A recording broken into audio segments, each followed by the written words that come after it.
Hello everyone, welcome to Vaidyanath की class. तो आज हम लोग बात करेंगे जीडीपी डिप्लेटर के बारे में और conversion of nominal GDP into real GDP के बारे में। और ये क्वेश्चन कई बार सीबीएसई एग्ज़ाम में आ चुका है, इसलिए इस वीडियो को आप पूरा अंत तक देखिए ताकि आपको ये कंसेप्ट पूरी तरह से समझ में आए। और अगर आपने हमारा पिछला वीडियो नहीं देखा है तो हमारे चैनल के प्लेलिस्ट में जाके वहाँ से national income and related aggregate से रिलेटेड पूरा वीडियो देख सकते हैं। ठीक है, तो आइए बात करते हैं अब जीडीपी डिप्लेटर के बारे में। ये जीडीपी डिप्लेटर क्या होता है, उससे पहले हम लोग जीडीपी के बारे में बात करते हैं। तो जीडीपी के बारे में हम लोग काफ़ी लंबा चौड़ा बात कर चुके हैं। और जीडीपी कैसे कैलकुलेट किया जाता है, वैल्यू एडेड मेथड के थ्रू, इनकम मेथड के थ्रू, एक्सपेंडिचर मेथड के थ्रू। ठीक है, उसका सारा टर्मिनोलॉजी हम लोग के बारे में हम लोगों ने पिछले वीडियो में बात किया है। ठीक है, अब हम एक वर्ड ऐड हो जाता है उसका, जीडीपी डिफ्लेटर। तो डिफ्लेटर क्या होता है कि डिफ्लेटर जैसे ही जीडीपी में लगा, इसका मतलब ये हो गया कि ये जो है क्या चेंज होता है जीडीपी में के प्राइस में, क्या चेंज होता है। ठीक है, जीडीपी के प्राइस में क्या चेंज होता है, तो इसको it refers to the ratio between GDP at current price. अब जीडीपी एट करेंट प्राइस को क्या बोलते हैं हम लोग, nominal GDP. GDP at current price को क्या बोलते हैं, नॉमिनल जीडीपी। क्या बोलते हैं, nominal GDP. GDP at current price means nominal GDP, और जीडीपी एट कांस्टेंट प्राइस को बोलते हैं रियल जीडीपी। ठीक है, जीडीपी एट कांस्टेंट प्राइस को बोलते हैं रियल जीडीपी। ठीक है, और रियल जीडीपी का जो आधार होता है क्या होता है, उसका बेस ईयर होता है। ठीक है, ये हमने पिछले वीडियो में इसका डिस्कशन किया था, नॉमिनल जीडीपी और रियल जीडीपी। तो क्या होता है, it show change in GDP owing to change in price level. यानी यहाँ पे ओइंग मीन्स क्या होता है, यहाँ पे ओइंग मीन्स होता है अपनाना। ठीक है, तो it show the change in GDP owing to change in the price level. ठीक है, यानी ये चेंज करता है कि जीडीपी में चेंज होने से प्राइस लेवल में क्या चेंज होता है। ठीक है, जीडीपी में चेंज होने से प्राइस लेवल में क्या चेंज होता है। और इसका जो फार्मूला है ये क्या है, GDP deflator equal to GDP at current price by GDP at constant price multiply 100। क्या है, GDP at current price by GDP at constant price multiply 100। GDP deflator क्या होता है, GDP at current price by GDP at constant price multiply 100। या इसको दूसरे तरीके से हम लोग बोल सकते हैं कि nominal GDP by real GDP multiply 100। ठीक है, तो जीडीपी डिप्लेटर क्या होता है, इसका फॉर्मूला आपको याद हो गया होगा। आइए उसको एक एग्जांपल्स के थ्रू हम लोग समझने की कोशिश करते हैं। अब यहाँ पे देखिए, जीडीपी के बदले में हमने जीएनपी लिया है, दोनों सेम ही होगा, दोनों का कंसेप्ट सेम ही है, बस यहाँ जीडीपी है, यहाँ पे जीएनपी है। अब देखिए जीएनपी का फॉर्मूला क्या होता है, नॉमिनल जीएनपी बाई क्या होता है, रियल जीएनपी मल्टीप्लाई 100।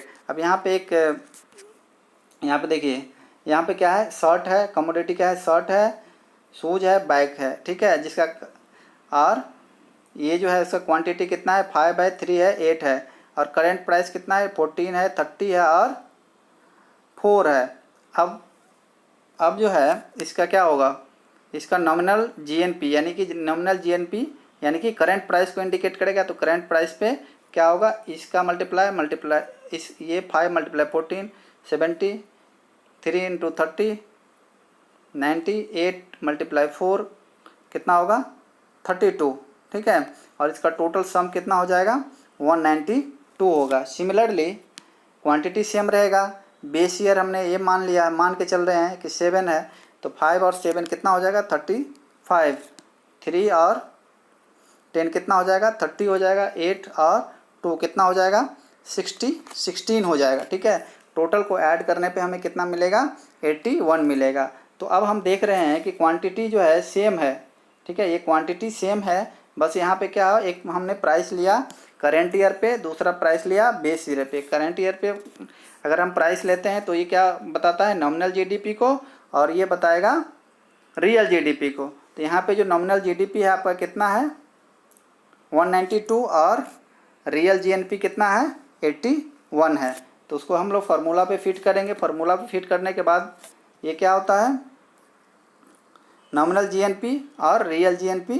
ठीक है, मल्टीप्लाई 100, तो कितना हो गया, 192 बाई कितना, 81 मल्टीप्लाई कितना 100, तो ये कितना हो गया, 237। तो यही क्या है, GNP डिफ्लेटर, ठीक है। तो GNP डिफ्लेटर आपने देखा कि ये करंट ईयर है, ये बेस ईयर है, ठीक है। लेकिन जब हम लोग डिफ्लेटर की बात करते हैं तो ये चेंज होके ये हो गया, ठीक है। तो आई होप कि ये आपको समझ में आया होगा। नेक्स्ट देखते हैं conversion of nominal GDP by real GDP, ठीक है। अब इसका जो फार्मूला होता है, रियल जीडीपी का जो फार्मूला होता है ये होता है कि जीडीपी एट करंट प्राइस, यानी जीडीपी एट करंट प्राइस बोले तो nominal GDP by current price index. अब करंट प्राइस इंडेक्स यानी इंडेक्स नंबर आप जो है, मैं आपको याद दिलाना चाहूँगा कि 11th क्लास में आप लोग स्टैटिस्टिक्स में इंडेक्स नंबर क्या होता है उसका पूरा एक चैप्टर ही है, ठीक है, उसको पढ़े होंगे। तो अगर आपको अभी समझ में नहीं आ रहा है तो आप एक बार इंडेक्स नंबर क्या होता है अगर डेप्थ में जानना चाहते हैं तो आप एक बार स्टैटिस्टिक्स के उस चैप्टर को पढ़ लीजिए 11th क्लास को, आपको बहुत कुछ जानकारी वहाँ से मिल जाएगी। फिलहाल हम लोग यही समझते हैं कि इंडेक्स नंबर क्या होता है कि it shows the change in price level between two different year. यानी प्राइस इंडेक्स क्या शो करता है, क्या दिखाता है कि चेंज इन प्राइस लेवल, कि प्राइस लेवल में क्या चेंज हो रहा है किसी भी दो ईयर में। जैसे अगर हम 2019 और 20 की बात करें तो 2019 से 2020 में कितना प्राइस का चेंज हो गया है, यानी किसी भी डिफरेंट 2 ईयर में प्राइस में क्या चेंजिंग आया है, यही आपका क्या बता रहा है, प्राइस इंडेक्स। तो प्राइस इंडेक्स आपको समझ में आ गया होगा। तो इस तरह से रियल जीडीपी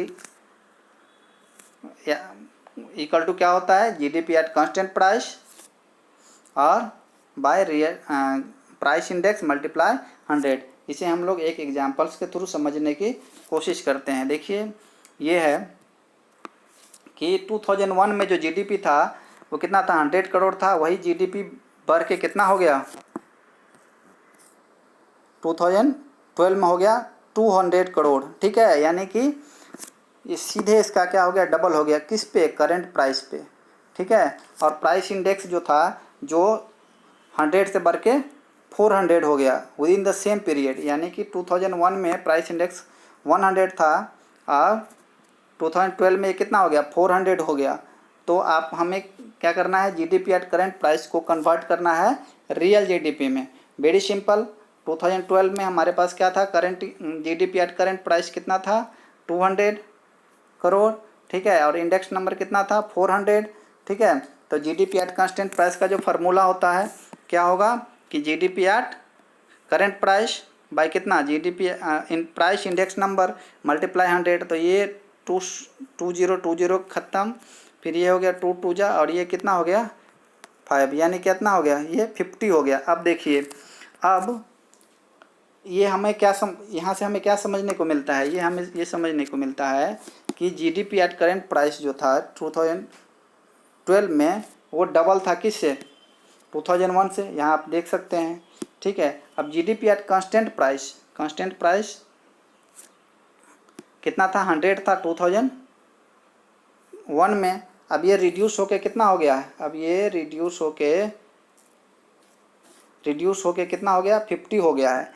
यानी कि इंडेक्स प्राइस जो है वो क्या हो गया है, राइज हो गया है। यानी कि इंडेक्स प्राइस में राइज होने से क्या हो गया है, जब हम कांस्टेंट यानी रियल जीडीपी की बात करेंगे तो ये क्या हो जाएगा, कम हो जाएगा। सिंपल सा बात है कि यहाँ देखिए, जब 2001 में 100 करोड़ था, ठीक है, तो कितना था, 100 था प्राइस इंडेक्स। अब ये क्या हो गया, 2012 में जो है 200 करोड़ हो गया, तो कितना हो गया, ये प्राइस इंडेक्स भी चेंज हो गया। तो जब प्राइस इंडेक्स यानी प्राइस काफ़ी ज़्यादा चेंज हो जाएगा, मतलब काफ़ी ज़्यादा हो जाएगा, तो क्या हो जाएगा, जो रियल जीडीपी है यानी कि जो बेस ईयर जो हमने 2001 माना है वो उसका जो जीडीपी क्या हो जाएगा, कम हो जाएगा, ठीक है।